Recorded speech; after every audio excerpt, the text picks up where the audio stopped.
साठी एक अत्यंत महत्त्वाची बातमी आहे, कारण नवीन वर्षात 1 जानेवारीपासून खतांचे दर वाढणार आहे. रब्बी उन्हाळी लागणी हंगामाच्या तोंडावर ही दरवाढ होणार आहे. आताची बातमी तर तुम्ही बघितली असेल की खतामध्ये दरवाढ होते. तर किती जवळजवळ 250 रुपयांनी खतामध्ये वाढ होते जानेवारी महिन्यापासून. खतामध्ये होऊ द्या वाढ, शेतकरी राजाला खत टाकल्याशिवाय पर्याय नाही. पण तसं तुम्ही शेतकऱ्याच्या पिकाला भाव पण वाढवून द्या ना.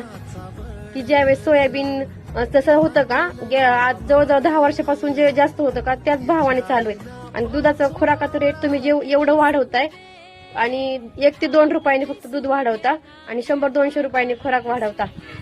खताचे भाव पण तुम्ही एवढे वाढवता आणि शेतीमालाचे भाव मात्र तुम्ही ठरवता.